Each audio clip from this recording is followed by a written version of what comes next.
Shalom, selamat malam. Kami dari Jakarta City Care senang bisa berjumpa kembali dengan Sobat Prestasi dan pemirsa Bible TV yang dicintai oleh Tuhan. Setengah jam ke depan ini saya pelayan Tuhan Arasia Haan akan menemani Sobat Prestasi dalam mempelajari firman Tuhan, menggali firman Tuhan dengan tujuan agar kita hidup sesuai dengan firman Tuhan. Sebelum kita lebih jauh, kita berdoa sejenak. Bagi Tuhanlah seluruh rangkaian acara siaran malam hari ini. Berfirman Tuhan untuk kemuliaan-Mu dalam nama Yesus. Amin. Sobat Prestasi senang bisa berjumpa malam hari ini dalam acara Dia Buka Jalan Saat Tiada Jalan. Kalau kita punya Alkitab, mari kita ambil Alkitab kita. Kita siapkan juga catatan kita.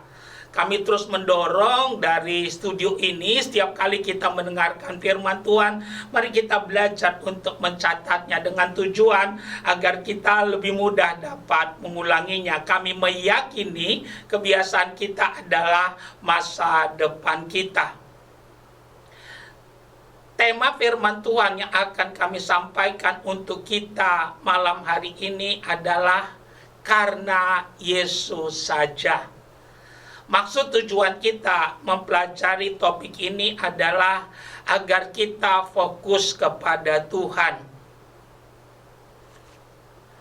Firman Tuhan malam ini kami ambil dari Ibrani pasal yang ke-13 ayat yang ke-8. Mari kita buka Alkitab kita, kami akan membacakannya untuk kita malam hari ini. Demikian firman Tuhan. Yesus Kristus tetap sama, baik kemarin maupun hari ini dan sampai selama-lamanya. Begitu jauh pembacaan firman Tuhan buat kita malam hari ini. Yang diberkati oleh Tuhan adalah mereka yang mendengarkan firman Tuhan dan yang melakukan firman itu di dalam kehidupannya. Hanya Yesus saja. Itulah tema atau judul khotbah kita untuk malam hari ini. Sebagai pendahuluan, kami ingin menyampaikan kehidupan Tuhan Yesus terbagi dalam 5 bagian. Pertama, kelahirannya. Untuk apa Yesus lahir? Untuk menyelamatkan orang yang berdosa. Yang kedua adalah kematiannya. Untuk apa Yesus mati? Yesus mati untuk menggantikan kita, menebus kita, memperdamaikan kita dengan Bapa di sorga. Yang ketiga adalah kebangkitannya. Kenapa Yesus bangkit? Menunjukkan penebusannya sempurna atas kita. Kebangkitannya menunjukkan kekalahan daripada si iblis. Karena kebangkitannya merupakan materai kemenangan. Nah, untuk apa Yesus bangkit? Kami mau katakan, menunjukkan bahwa Dia Tuhan yang sesungguhnya. Bagian yang keempat daripada Tuhan Yesus adalah kenaikannya ke sorga. Kenaikan Yesus ke sorga menunjukkan bahwa sorga itu betul-betul ada. Kenaikan Tuhan Yesus ke sorga, Alkitab katakan untuk menyediakan tempat bagi kita. Kenaikannya ke sorga mendeklar bahwa tugas penyelamatan yang Yesus sudah kerjakan sudah selesai, dan tugas selanjutnya ada pada gereja Tuhan. Dan untuk apa Yesus naik ke sorga? Untuk menjadi pensyafaat bagi kita semuanya.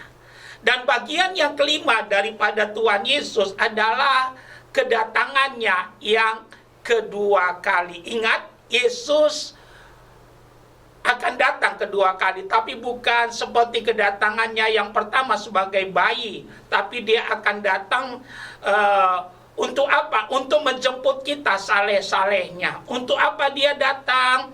Untuk menghakimi semua orang. Semua orang akan berhadapan dengan tahta pengadilan Tuhan. Dan untuk apa dia datang? Dia datang sebagai King of King. Hanya Yesus saja. Itulah judul atau tema khotbah kita untuk malam hari ini. Kami berdoa biar melalui kebenaran yang kita dengar malam ini ada terobosan dalam hidup kita, ada iman, ada pengharapan, ada kasih yang bekerja dalam kehidupan kita. Karena Alkitab katakan, kamu akan mengetahui kebenaran, maka kebenaran itu akan memerdekakan kamu. Ada 3 hal yang kami mau sampaikan malam hari ini tentang karya Yesus yang khusus bagi kita. Yang pertama yang kami mau bagikan, Yesus mengalami maut, mengalami kematian supaya kita hidup. Haleluya. Yesus mengalami kematian supaya saudara dan saya mengalami hidup. Kami ingin kita lihat Yohanes pasal yang ke-20 ayat yang ke-31. Dikatakan demikian. Tetapi semua yang tercantum di sini telah dicatat supaya kamu percaya bahwa Yesuslah Mesias, Anak Allah, dan supaya kamu oleh imanmu memperoleh hidup dalam namanya. Haleluya. Luar biasa.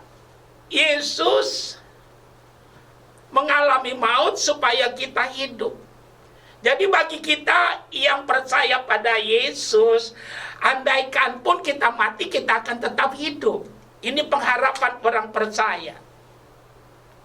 Jadi kematian tidak lagi hal yang menakutkan bagi kita. Percaya atau tidak, salah satu yang ditakutkan oleh banyak orang hari-hari ini adalah kematian. Dan percaya atau tidak, semua orang akan berhadapan dengan yang namanya kematian. Haleluya. Kemana kita kalau kita mati? Cuma ada 2. Kalau bukan sorga, neraka. Dan kami pastikan Tuhan tidak ingin satupun orang ke dalam neraka.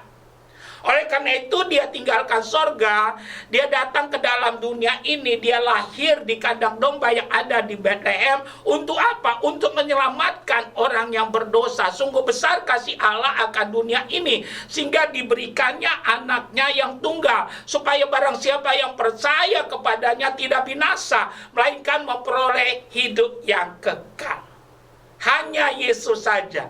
Itulah tema atau judul khotbah kita untuk malam hari ini. Jadi Yesus rela mengalami maut supaya kita hidup. Kapan Yesus mengalami maut? Waktu dia mati di kayu salib. Dan itu dia lakukan supaya saudara dan saya hidup. Haleluya, karena upah dosa adalah maut. Tidak ada harapan bagi manusia itu karena dosa dan pelanggarannya. Tapi Tuhan Yesus mengalami maut. Dia tebus kita lunas di kayu salib. Supaya saudara dan saya yang percaya kepadanya, kita boleh memperoleh kehidupan. Karena itu pastikan malam ini, bagi saudara yang sudah percaya, setialah sampai mati. Bagi kita yang belum, anugerah Tuhan tersedia bagi kita. Tuhan panggil kita supaya setiap kita boleh percaya kepadanya. Jadi jelas, hanya Yesus saja. Yang kami mau tekankan buat kita malam hari ini, ada 3 karya besar yang perlu kita ingat. Yang pertama, Yesus mengalami maut supaya kita boleh hidup. Dan sampai saat ini kuasanya tidak pernah berubah.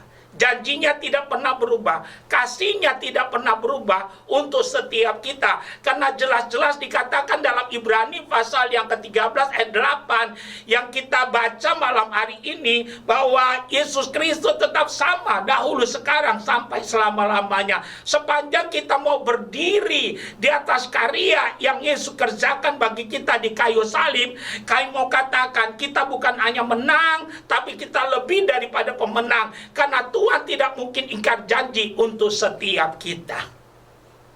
Yang kedua yang kami mau tekankan buat kita, Yesus rela disakiti supaya kita boleh disembuhkan. Haleluya. Luar biasa. Tidaklah berkelebihan kalau kami berkata masalah kematian dan sakit penyakit merupakan momok yang sangat ditakuti oleh banyak orang hari-hari ini. Percaya atau tidak, hal ini sedang terjadi di mana-mana. Banyak orang jadi stres karena sakit. Malam ini ada harapan buat kita. Kami pastikan bahwa Yesus disakiti supaya kita disembuhkan. Bahwa kuasa penyakit Yesus sudah ambil. Kapan Yesus mengambilnya? Waktu Yesus mati di kayu salib. Jadi bukan hanya kutuk, bukan hanya penyakit yang dia ambil, tapi dia tebus kita komplit di sana pada waktu dia mati di kayu salib. Termasuk dosa kita dia ambil pada waktu dia mati di kayu salib. Jadi kami mau tegaskan buat kita, hanya Yesus saja. Saudara dan saya tidak akan bisa terlepas dari maut. Haleluya. Tanpa saudara dan saya percaya pada Yesus, tidak ada jalan untuk kita bisa terlepas daripada maut kecuali kita datang kepada Yesus. Karena dia sudah menebus kita di kayu salib. Dia rela menggantikan kita. Dia jadi maut, dia mengalami kematian supaya yang percaya kepadanya mengalami kehidupan. Bahkan apa yang terjadi yang kedua ini dahsyat. Dia rela disakiti supaya kita bisa disembuhkan. Dan kami tekankan buat kita, tidak ada penyakit yang tidak bisa disembuhkan kalau kita datang kepada Yesus, karena Yesus berkata sudah selesai. Apa yang dia kerjakan komplit bagi kita. Kami sengaja mengangkat tema ini, hanya Yesus saja, supaya saudara dan saya tidak hanya merenung nasib, kenapa saya begini, kenapa saya begitu. Kami mau katakan, datang pada Yesus. Alkitab katakan barang siapa berseru kepada namanya tidak akan dipermalukan. Haleluya. Kami mau katakan, memang dunia tidak pernah menjanjikan kepastian, tapi di dalam Yesus ada kepastian bagi kita yang percaya kepadanya. Oleh karena itu, jangan berharap kepada dunia, karena Alkitab katakan dunia akan lenyap dengan segala keinginannya, tapi orang yang melakukan kehendak Bapa akan hidup untuk selama-lamanya. Tangkap kebenaran ini, pegang kebenaran ini, lakukan kebenaran ini, nyatakan kebenaran ini, sehingga saudara dan saya lebih daripada pemenang di dalam kehidupan ini. Kami ingin kita lihat Alkitab kita, Kisah Rasul pasal yang keempat, ayat yang ke-10.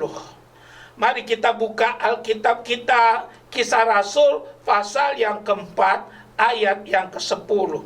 Dikatakan demikian. Dalam keadaan manakah hal itu diperhitungkan, sebelum atau sesudah ia disunat? Bukan sesudah disunat, tetapi sebelumnya. Haleluya. Jadi yang kami mau tekankan buat kita, apa yang Yesus lakukan itu sempurna bagi kita. Kalau kita baca Kisah Rasul pasal yang ketiga ayat yang ke-6, bagaimana Petrus waktu dia mau pergi ke bait Allah untuk berdoa, Ya, dia ketemu ada orang lumpuh di sana. Dia katakan, emas dan perak tidak ada padaku, tapi dalam nama Yesus bangkit dan berjalanlah. Orang lumpuh itu bangkit dan berjalan. Itu tandanya, itu salah satu bukti bahwa sakit penyakit sudah Tuhan kalahkan di kayu salib. Haleluya. Oleh karena itu kami mau katakan, jangan hidup dalam perasaan, tapi hiduplah dari iman kepada iman. Karena orang benar akan hidup oleh iman. Nah, mungkin saudara dan saya berkata, Pak, bagaimana caranya hidup dalam iman? Pegang apa yang Tuhan katakan, bertindak dengan apa yang Tuhan katakan. Haleluya. Dan jangan beranjak. Kalau ini yang kita lakukan, kami percaya Tuhan yang besar bukan cerita, tapi itu nyata dalam kehidupan kita. Hanya Yesus saja. Karena memang hanya dialah yang bisa melakukan itu. Dia tinggalkan sorga, dia datang ke dalam dunia, mati di kayu salib. Kematiannya ya memanusiakan manusia. Dia dudukan kita kembali pada dudukan kita yang semula. Karena dosa membuat kita hilang kemuliaan Allah. Tapi apa yang terjadi? Tuhan Yesus mendudukan kita pada dudukan kita yang semula. Dia ambil maut dari hidup kita. Dia ambil sakit penyakit dari hidup kita. Dia ambil kutuk dari hidup kita. Dia ambil dosa dalam hidup kita. Kami mau katakan sehingga saudara dan saya sungguh-sungguh merdeka. Dan kami pastikan Yesus betul-betul memerdekakan setiap kita bagi kita yang percaya kepadanya. Kalau itu kebenarannya, mari perhatikan dengan seksama bagaimana keadaan iman kita. Perhatikan sungguh-sungguh posisi iman kita pada hari-hari ini. Kalau saudara dan saya jauh daripada kehendak Tuhan, kembali pada jalan yang benar untuk mula firman malam ini. Dan tidak kebetulan kalau kita mendengarkannya di malam hari ini. Hanya Yesus saja. Jadi ingat, yang pertama, ya, dia mengalami maut supaya kita boleh hidup. Haleluya.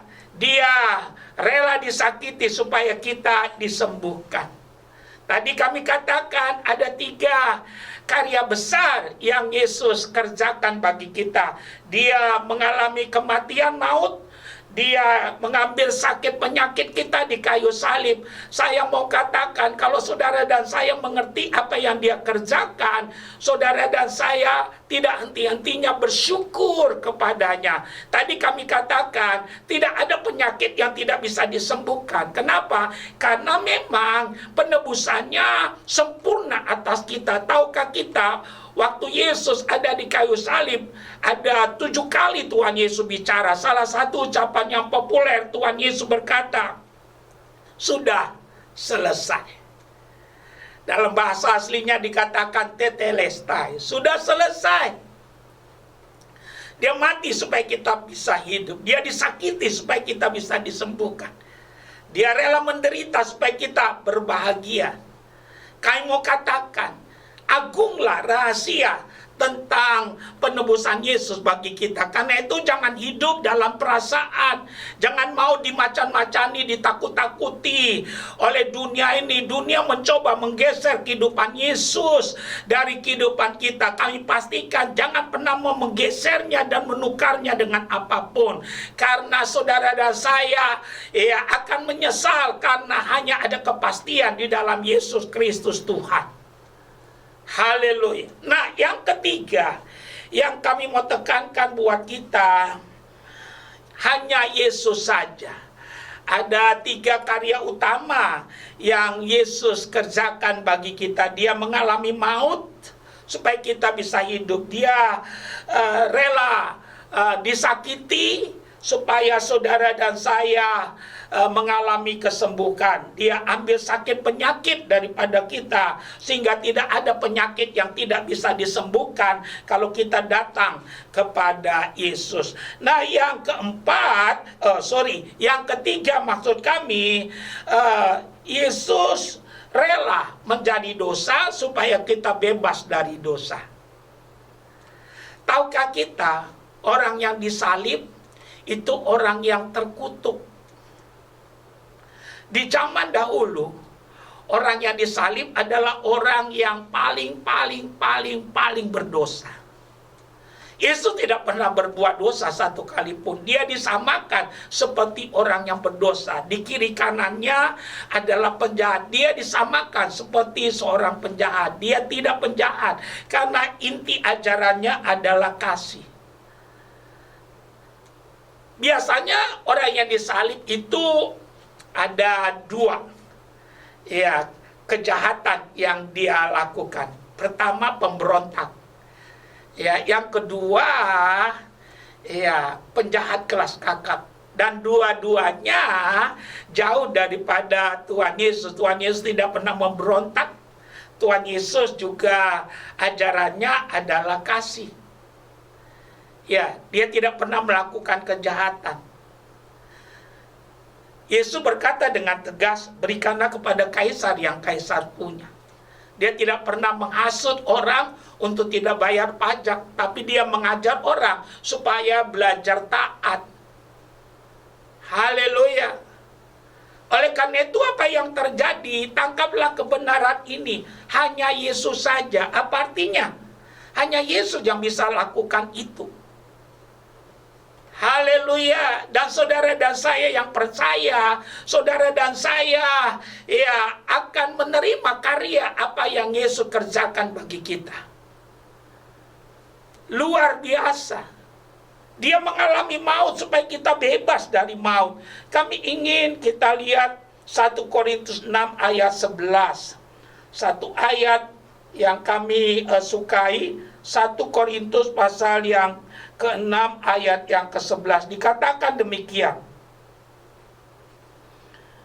Kami berharap melalui kebenaran yang kita gali ada gairah, ada dinamika dalam hidup kekristenan kita. Dikatakan 1 Korintus 6 ayat yang ke-11 dikatakan, dan beberapa orang di antara kamu demikian dahulu, tapi kamu telah memberi dirimu disucikan, kamu telah dikuduskan, kamu telah dibenarkan dalam nama Tuhan Yesus Kristus dan dalam Roh Allah kita.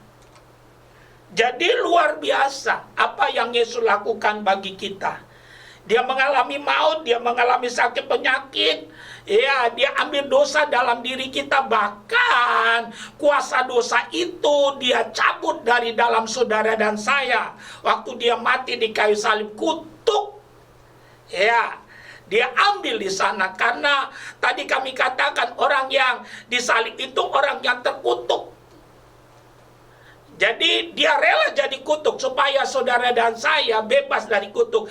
Tidak ada alat apapun yang bisa membebaskan kita dari kutuk, kecuali kita percaya pada Yesus. Karena Yesus sudah jadi kutuk supaya kita bebas dari kutuk. Kapan Yesus jadi kutuk? Waktu Yesus mati di kayu salib. Karena yang disalib itu orang yang terkutuk. Dia lakukan itu supaya saudara betul-betul merdeka. Karena iblis sudah membawa kita bukan hanya berbuat dosa, tapi ada di bawah kutuk itu. Karena itu Yesus memerdekakan, membebaskan kita dan betul-betul merdeka. Kami berharap dengan kebenaran ini tidak ada yang perlu kita takutkan lagi dalam kehidupan ini. Tidak ada yang perlu saudara dan saya ragukan lagi dalam kehidupan ini. Bagi kita yang percaya Yesus, ada jaminan bahwa saudara dan saya tidak perlu ragu. Karena Alkitab katakan sudah selesai, bahwa Kalvari sudah menyelesaikannya untuk saudara dan saya. Tinggal saudara menerima dia dan berdiri di atas kemenangan yang dia kerjakan. Kalau itu yang kita lakukan, bersama Yesus kita bisa, bersama Yesus kita mampu, bersama Yesus kita lakukan perkara yang besar. Kami simpulkan firman Tuhan untuk kita malam hari ini. Hanya Yesus saja. Hanya Yesus saja yang bisa membebaskan kita dari maut, dari sakit penyakit, dari dosa dan kutuk. Oleh karena itu, datanglah pada Yesus, bertobatlah, serahkan diri kita, kasih karunia-Nya tersedia bagi kita. Haleluya. Amin. Sobat Prestasi dan pemirsa Bible TV yang dicintai oleh Tuhan, kita sudah dengar firman Tuhan dan kita masih punya waktu sedikit. Kita masih punya waktu sedikit dan kita mau gunakan waktu yang ada untuk berdoa. Ada 3 tahap doa yang kami mau lakukan. Yang pertama, kita mau tantang kita, bagi kita yang belum percaya Yesus, kita mau tantang saudara mengikuti doa kami. Kalau saudara sungguh percaya mau mendeklar mengikuti doa kami, kami percaya anugerah Tuhan tersedia bagi kita. Yang kedua, nanti kita mau berdoa buat yang sakit, yang beban berat. Dan yang ketiga, nanti kita mau berdoa syafaat. Yang pertama, letakkan tangan kita terlebih dahulu di dada, ikuti doa kami. Tuhan Yesus, malam hari ini kami datang kepada Tuhan. Tuhan Yesus, terima kasih buat teguran Tuhan. Malam ini kami mau bertobat. Ampunilah dosa kesalahan yang kami lakukan. Tuhan Yesus, kami sadar dosa kami membuat kami masuk ke dalam api neraka. Kami mohon belas kasihan Tuhan, kasihanilah kami ya Tuhan. Malam ini kami mau tinggalkan semua dosa, kejahatan, perbuatan yang kami lakukan. Terimalah hidup kami ya Tuhan. Malam ini saya datang secara pribadi pada Tuhan. Terimalah Tuhan hidup kami. Tuhan Yesus, masuklah dalam hati saya. Saya terima malam ini Yesus Kristus menjadi Tuhan dan Juru Selamat dalam hidup saya. Saya mau ikut Tuhan Yesus seumur hidup saya. Dalam nama Yesus. Yang kedua, kalau kita sakit, letakkan tangan kita pada bagian tubuh kita yang sakit. Kalau ginjalmu yang sakit, taruh 1, angkat 1 ke atas. Kalau jantungmu yang sakit, taruh 1, angkat ke atas 1. Jangan lakukan kalau engkau tidak percaya. Kita sudah dengar khotbah malam ini, hanya Yesus saja. Yesus ya sudah rela disakiti supaya kita disembuhkan. Terima kesembuhan itu, apapun penyakitmu, di dalam Yesus ada kesembuhan. Kita berdoa. Ya Tuhan, Engkau melihat Sobat Prestasi dan pemirsa Bible TV yang meletakkan tangannya pada bagian tubuh mereka yang sakit. Kami percaya Kalvari sudah menyelesaikannya, di mana Tuhan Yesus sudah mati bagi kami. Kematiannya komplit menebus kami. Dosa kami, penyakit kami, kutuk atas kami, semuanya sudah Tuhan ambil di kayu salib. Dan kami berdiri di atas kemenangan yang Tuhan Yesus sudah kerjakan. Hamba berdoa, penyakit, roh penyakit, lenyaplah engkau, enyahlah engkau di dalam nama Tuhan Yesus. Kau tidak boleh kembali lagi. Dan oleh bilu-bilu Tuhan Yesus jadilah sembuh.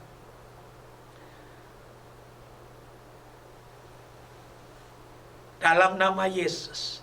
Kalau saudara punya beban, punya pergumulan, letakkan kedua tanganmu di dadamu.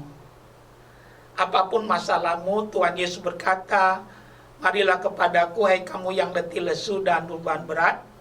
Tuhan berjanji akan memberikan kelegaan kepada kita. Mari kita berdoa, letakkan tanganmu dua-dua di dadamu bagi kita yang punya pergumulan.